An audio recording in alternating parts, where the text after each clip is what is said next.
আপনি কোথায় ঘুরে বেড়ান? এই দেহতরিখানা দিয়ে যেখানে কেন ঘুরে বেড়ান, অফিস আদালত মিল কল কারখানা চাকরি বাকরি ব্যবসা বাণিজ্য সংসার সম্পত্তি কৃষিকার্য যেই কাজই করেন না কেন, আপনার বডির লাগামটা আল্লাহর হাতে আছে। একদিন টান দিয়ে ফেলায় দেবে কবরে। এই দুনিয়া যেমনি আছে তেমনি পরেই রবে, সুন্দর এই পৃথিবী একদিন ছেড়ে যেতেই হবে রে মোহন, ছেড়ে যেতেই হবে। দালান কোঠা পাকা বাড়ি থাকবে না আর সুন্দর নারী, একদিন তুই সব যাবি সারি, যেদিন আজরাইল আসিবে প্রাণ পাখি জুড়ে যাবে, সুন্দর এই পৃথিবী একদিন ছেড়ে যেতেই হবে রে মোহন, ছেড়ে যেতেই হবে। তোরা বলুন কথা ঠিক ভাবে ঠিক। আজ বারবার মনে পড়তেছে মাওলানা শাহ আলম হোসেনের কথা, মাওলানা শাহ আলম রহমতুল্লাহ আলাইহির কথা মনে পড়তেছে। আমরা একত্রিত ভাবেই থাকতাম, আমার সাথে অত্যন্ত হৃদ্যতা ছিল, সম্পর্ক ছিল। যেদিন শাহ আলম ভাই ইন্তেকাল করেন ওই দিন আমার প্রোগ্রাম ছিল যশোর। আমি সকালবেলা ফজরের নামাজ পড়ি, একজন আমাকে ফোন দিল, মাওলানা শাহ আলম ইন্তেকাল করেছেন। আমার মনে হইল আমার মনে হয় সমগ্র পৃথিবী শুদ্ধ কাঁপতেছে, আমি আর তাড়া থাকতে পারতেছি না। আমি এদিকে ভোরে রওনা দিছি, তারপরের দিন প্রোগ্রাম আছে আমার পাটুরিয়া ঘাটে, যার কারণে ওদিক দিয়ে রওনা দিছি যে আমি এই পাটুরিয়া যাব, ওখান থেকে প্রোগ্রাম শেষ করে তারপরে দিন বাড়িতে আসবো। আমি আর হাঁটতেও পারতেছি না, কথা বলতে পারতেছি না। আহা, কেমন করে চলে গেল, ভালো মানুষ রেখে আসলাম। তাই আমার বন্ধুরা আমার, একদিন আমাকে আপনাকে এরকম ভাবে চলে যেতেই হবে, থাকার তো কায়দা নাই। এই দুনিয়ার বুকে থাকার জন্য আমরা কেউ আসি নাই। তাই বলতেছিলাম যাবার আগে আল্লাহ তাআলার সাথে একটা সম্পর্ক লাগায় যান, তাহলে কবরের ভিতরে যাইয়া আপনি শান্তি পাবেন। বন্ধুরা, সেই দিন কবরের ভিতরে দেখতে পাবেন কে আপনার পাশে দাঁড়ায় আছে। বন্ধুরা আমার, এই জন্য আপনাদের খেদমতে কালিমা তেলাওয়াত করেছি। আল্লাহ রাব্বুল আলামিন তিনি ডাক দিয়ে বলতেছেন, কুল ইন কুনতুম তুহিব্বুনাল্লাহা ফাত্তাবিউনি ইউহিব্বুকুমুল্লাহ। হে রাসূল, আপনি বলে দিন, আপনি জানায় দিন, যদি তোমরা আল্লাহকে ভালোবাসতে চাও ফাত্তাবিউনি, আমি নবীর ইত্তেবা করো, আমি নবীকে অনুসরণ করো, অনুকরণ করো। তার মানে হলো আমি নবীজিকে ভালোবাসো। বাদান রে, নবীজিকে যদি ভালোবাসা যায় তাহলে কি হবে? আমার আল্লাহ তাআলা কোরআন কারীমের ভিতরেই বলতেছেন, আয়াগফির লাকুম যুনুবাকুম, তোমার তামাম জিন্দেগির গুনাহগুলো মাফ করে দেওয়া হবে। নবীজিকে ভালোবাসলে আল্লাহ তাআলা তামাম জিন্দেগির গুনাহ মাফ করে দেবেন। বন্ধুরে, নবীজিকে সাহাবীরা ভালোবাসিতেন, এই জন্য সাহাবীদের আগের গুনাহ পরের গুনাহ আল্লাহ মাফ করে দিয়েছেন। বন্ধুগণ আমার, আল্লাহর নবীর আশিক যারা, পাগল যারা, তাদের কথা আলোচনা শোনা দেওয়ার। এখন বর্তমানে বাংলায় সমস্ত কিতাব বের হয়ে গেছে, আপনি বসে বসে একখানা কিতাব পড়তে পারেন। মাত্র কয় টাকা লাগে কিনতে? আপনি কিনে নেন না 100 টাকা দিয়ে, 150 টাকা দিয়ে একখানা কিতাব কিনে নেন, একটু পড়েন। আশিকে রাসূল, আশিকে বিল্লাহ যারা, তাদের জীবন ইতিহাস পড়েন না, একটু পড়লে আপনার ভিতরে ইবাদতের আগ্রহ সৃষ্টি হবে, আল্লাহর প্রতি ভালোবাসা, ভয় করার শক্তি সৃষ্টি হবে, নবীর প্রতি ভালোবাসার স্পৃহা জাগ্রত হবে। বাজান রে, আমি আপনি যতই ফাঁকি দিয়ে চলার চেষ্টা করি না কেন, কোনদিন ফাঁকি দিয়ে চলে যাইতে পারবো না, কোথাও যাইতে পারবো না। আমার আল্লাহ তাআলা বলে দিয়েছেন, আইনামা তাকুনু তামুনু ইউদরিকুমুল মাউতু ওয়ালাউ কুনতুম ফি বুরুজিম মুসাইয়্যাদা।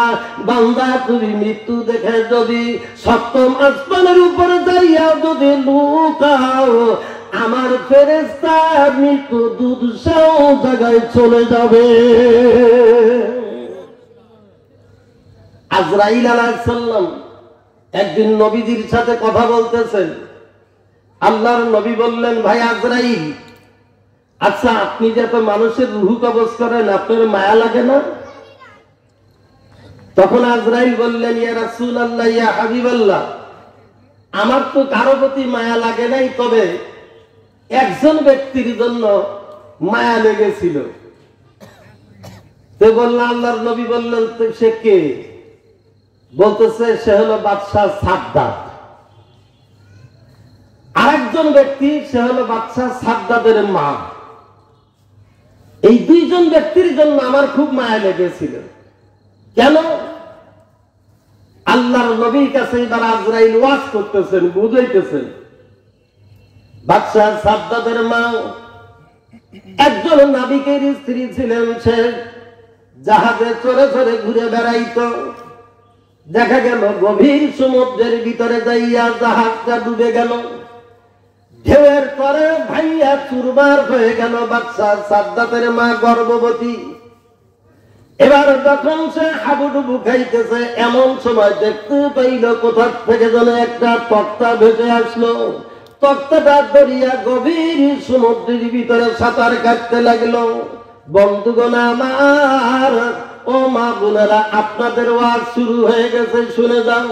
এবার বাচ্চা সাদ্দাতের মা তক্তা ধরে ধরে গভীর সমুদ্রের ভিতরে যখন ভেসে বেড়াইতেছে, ওই সময় আমার আল্লাহ তাআলা হুকুম করে দিলেন, আজরাইল চলে যাও, এই মুহূর্তে ওইখানে চলে যাইবা। কোথায় যাবে? বাচ্চা সাদ্দাতের মায়ের কাছে যাইতে। এদিকে বাচ্চা সাদ্দাতের মা ডেলিভারি হয়ে গেছে।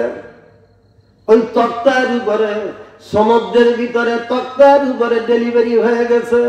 বাদশাহ সাদ্দাতকে এবার তক্তার উপরে ধরিয়া মা যখন সাঁতার কাটতেছিল, আল্লাহ বললেন, ওই মায়ের জানটা কবজ করে নিয়ে এসো। আমার মনের ভিতরে বড় দুঃখ লেগে গেল, কষ্ট লেগে গেল। হায় হায় আল্লাহ, একজন মানুষের জান কবজ করব, এটা ঠিক আছে, কোনো অসুবিধা নাই। সবেমাত্র মা তার সন্তান তারে প্রসব করলো, আর এই মুহূর্তে তুমি আল্লাহ হুকুম করে দিলা। এইটা কেমন করে হবে, কেমন করে সম্ভব হবে? ওই বাচ্চাটা কেমন করে বাঁচবে? আমার আল্লাহ ডাকতে বলে, আজরাইল, আমি আল্লাহ জানি কেমন করে বাঁচাবো, অতএব তোমার চিন্তা করা লাগবে না। আমার হুকুমটা তাড়াতাড়ি পালন করে না, যাও। সাথে সাথে যাইয়া তিনি জানটা কবজ করলেন। বাচ্চা সাদ্দাত একটা তক্তার উপরে ভাসতেছে, তক্তাটা হেলে দুলে যাইতেছে। এবার যখন ঢেউ আসু করে যায়, আবার ঢেউ চলে যায়, নিচে যায়, এরকম ভাবে ভাসতেছে।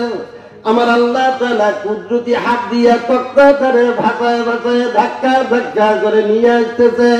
আস্তে আস্তে এবার সমুদ্রের উপকূলে আইনা ওই জায়গায় ঠেকাইয়া দিল। ও বন্ধুগণ আমার, ওদিকে দেখেন না, ওই জঙ্গলের ভিতরে আর এক ঘটনা ঘটে গেছে। একটা বাঘিনী, সে বাচ্চা প্রসব করেছিল। বাচ্চাগুলোকে গুহার মধ্যে রাখিয়া খানা খাইতে গেছে। খানা খাইয়া এসে দেখে তার বাচ্চাগুলো নাই। আর একটা বাঘ আসিয়া তার বাচ্চাগুলোকে খেয়ে ফেলে দিছে। বাঘিনীর বাচ্চাকে খেয়ে গেছে। এখন বাঘিনীর স্তনে দুধ এসে গেছে। এখন স্তনের দুধ কি করবে? ছটফট করতেছে, দুধের যন্ত্রণা। এইরকম ভাবে ছটফট করতেছে, পাগলের মতো ঘুরে বেড়াইতেছে। বাজান রে, মা জাতিকে আমার আল্লাহ কেমন করে সৃষ্টি করেছেন। আমার মারা বোনেরা পাশেই বসে আছেন, তাই বলতেছিলাম আমার আল্লাহ তাআলা মা জাতিকে কত ধৈর্যশীলা করে তৈরি করেছেন। মায়ের পেটের ভিতরে আমরা নড়াচড়া করেছি, কত লাথি মেরেছি, মাকে ঘুমোতে দেই নাই, খাইতেও দেই নাই, মাকে শুইতেও দেই নাই, কিন্তু মা কোনোদিনও পেটে একটা ঘুষি লাগাইয়া আমাকে মেরে ফেলা দেওয়ার জন্য চেষ্টা করে নাই, বরং চিৎকার করেছে, কান্নাকাটি করেছে, আর আল্লাহকে ডেকে ডেকে বলেছে, আল্লাহ গো আমার সোনা মানিকটাকে তুমি হিফাজত করো। আল্লাহ আমার সোনা মানিকের জন্য কোনো ক্ষতি হয় না। আল্লাহ সুবহানাল্লাহ। মা পৃথিবীতে একটাই শব্দ, সেটা হলো মা। মা ডাকের মতো শান্তির শব্দ আর নাই। আমি চাঁদকে বলি তুমি সুন্দর নও আমার মায়ের মতো, গোলাপকে বলি তুমি মিষ্টি নও আমার মায়ের মতো, মা যে আমার সবার সেরা, মা যে আমার সবার সেরা, অনন্ত কাল বিরত। আমি যাকে বলি তুমি সুন্দর নও আমার মায়ের মতো, গোলাপকে বলি তুমি মিষ্টি নও আমার মায়ের মতো। কন্যা সুবহানাল্লাহ। আজ আমি ক্লাসে ছাত্রদের আমি এই গজল শিখেছি, শিখছে। আমি বললাম ওদেরকে গজল গাওয়াই। আগামীকাল আবার আমাদের একটা প্রতিযোগিতা আছে, ইসলামিক ফাউন্ডেশন কর্তৃক আয়োজিত একটা প্রতিযোগিতা আছে হামদ নাত গজলের। আমি ছাত্রছাত্রীদের কাছে বললাম তোমরা আমার সাথে গজল গাও। তখন এই গজল গাওয়াইলাম, সবাই কি খুশি। আমি বাচ্চাদেরকে বললাম গান গাইবে না, গজল গাও। গজল গাইলে তোমার ভিতরটা পরিবর্তন হবে, আল্লাহ রাব্বুল আলামিনের রহমত তোমার ভিতরে নাযিল হবে। আল্লাহু সুবহানাল্লাহ। এখন যেসব গান বানাইছে ডিজে গান,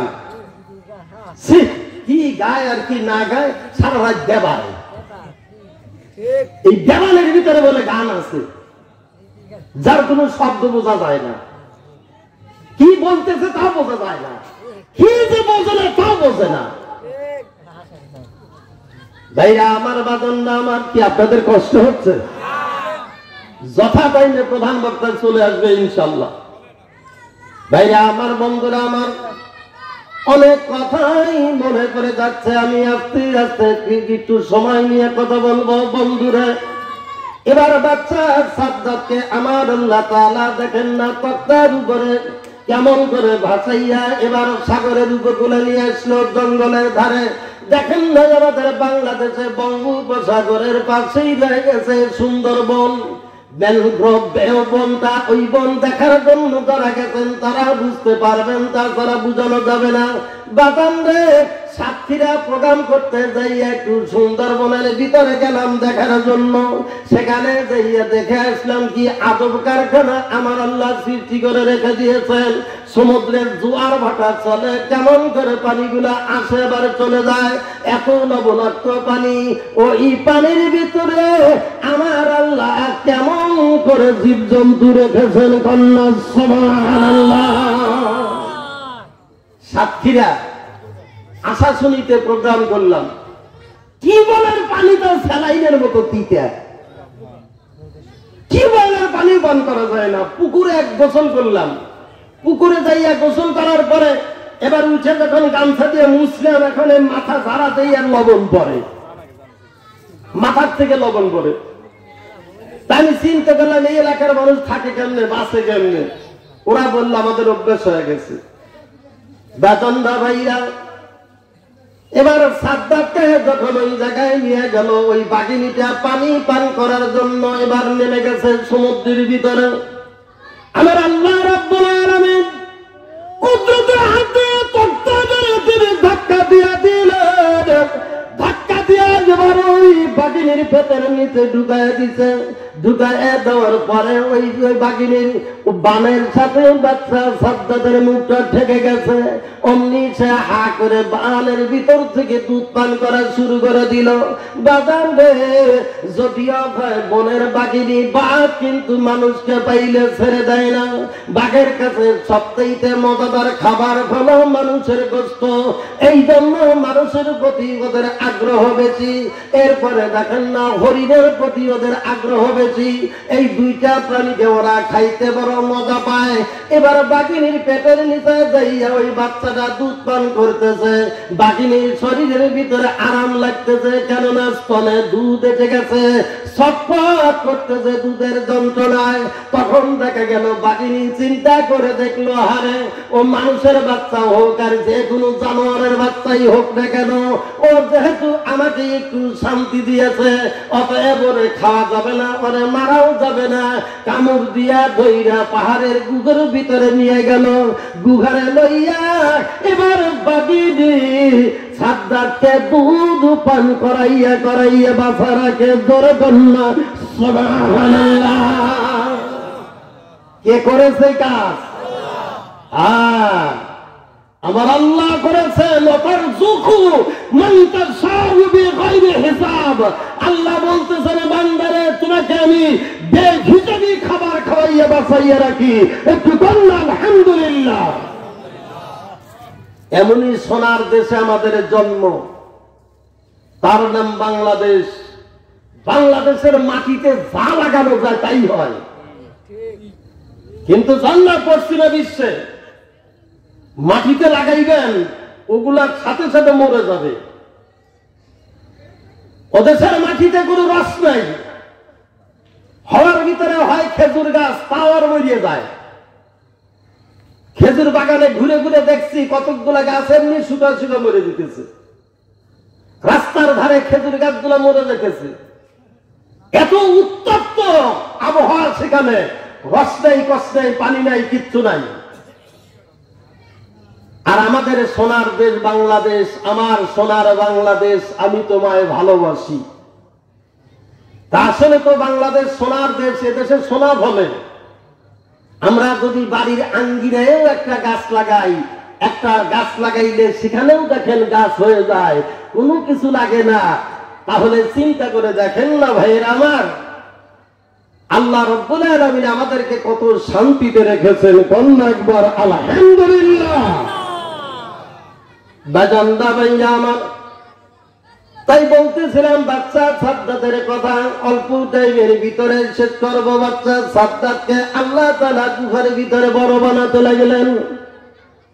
এরপরে ধীরে ধীরে যখন বড় হয়ে গেল, কাল পৃথিবীর যখন বাচ্চা হয়ে গেল, এই বদমাইশ তখন আল্লাহকে ভুলে গেল। বলতেছে, আল্লাহকে আমি মেরে ফেলে দেব। কন্যা নাউযুবিল্লাহ। আল্লাহকে মারতে পারবে? সে আল্লাহর সাথে প্রতিবাদ করলো, আল্লাহকে মানবে না, আল্লাহকে মেরে ফেলে দেবে। এই পৃথিবীতে একমাত্র ক্ষমতাধর হলো বাচ্চা সাদ্দাত। সে বলতেছে, আল্লাহ তো কিছুই না, আল্লাহকে আমি হত্যা করে ফেলে দেব।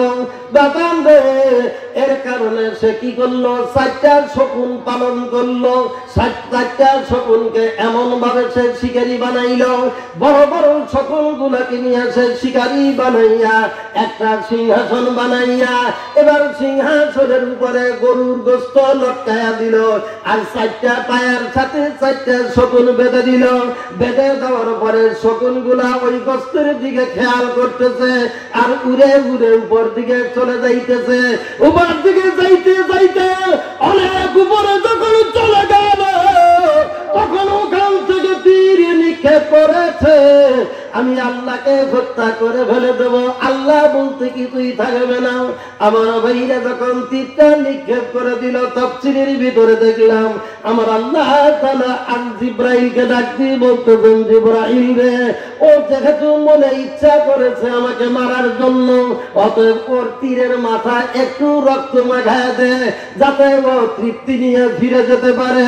আমি আল্লাহ তো কারো মনোবাসনা অতৃপ্ত রাখি না, একটু তীরে রক্ত মাখাইয়া দে, ওইটা সে বুঝে দিবে আমি আল্লাহকে মেরে ফেলে দিছি। জোরে কান নাউযুবিল্লাহ।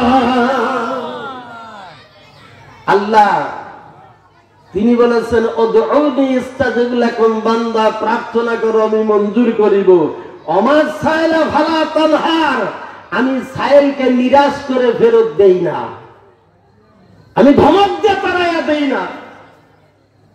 তাই তো যখন তীরটা ফিরে আসলো, তাকায় দেখলো তীরের মাথায় রক্ত, খুশিতে আখ্যান, খুশিতে আখ্যান হয়ে গেল। দেবা তাই তো সত্যি সত্যি আল্লাহর মাইরে ভালাইছি, কন্যা নাউযুবিল্লাহ। এবার চলে আসলো পৃথিবীতে, আইনে সকলকে দেখাইতেছে, এই যে দেখো আল্লাহর নাই। এবার শয়তান কি করলো? শয়তান ওই জান্নাত বানাইলো। পৃথিবীর যত মূল্যবান যত পদার্থ ছিল, হীরা মানিক মুক্তা জহরত যা কিছু আছে সব কিছু দিয়া, পান্না হীরা চূর্ণ এগুলা সব দিয়া জান্নাত বানাইলো। এবং সমগ্র পৃথিবীর থেকে যাচাই করে বাছাই করে সুন্দরী সুন্দরী মহিলাদেরকে নিয়ে এসে ওই জান্নাতের হুর গেলেমান বানাইলো। এবং ওইখানের ভিতরে সমস্ত ফল ফলাদির ব্যবস্থা করে দিল। সবকিছু করে যখন কমপ্লিট, ওই সময় তাকে এবার খবর দেওয়া হইল যে আপনার শিডিউল মোতাবেক জান্নাত তৈরি হয়ে গেছে, এখন এসে আপনি দেখে যেতে পারেন। বাচ্চা সাদ্দাত লক্ষ লক্ষ সৈন্য নিয়ে রওনা করলো, লক্ষ লক্ষ সৈন্য সামন্ত নিয়ে রওনা করেছে। এবার আমার আল্লাহ আজরাইলকে বলতেছেন যে, আজরাইল ওই যে দেখো লক্ষ লক্ষ সৈনিক নিয়ে রওনা করেছে বাচ্চা সাদ্দাত, ওরে আমি কিন্তু বাঁচতে দেব না, ও যেন ঢুকতে না পারে, তার আগেই জানটা কবজ করবা। কথা বুঝছেন আমার ভাইরা, বন্ধুরা আমার? এই জন্য দেখা গেল সে কি হলো, সে ওইখানে চৌকাটে পা রাখার সঙ্গে সঙ্গেই আল্লাহ জান কবজ করে দিয়ে গেল। আল্লাহর ফেরেশতা আজরাইল জান কবজ করে দিয়ে গেল। তাহলে চিন্তা করে দেখেন, আল্লাহ কাউকে ক্ষমতাধর কাউকে টিকতে দেয় নাই। কন্যা একটু আলহামদুলিল্লাহ, আরো জোরে বলে আলহামদুলিল্লাহ। আমার ভাইরা একটু মহাব্বতে জিকির করে লা ইলাহা ইল্লাল্লাহ।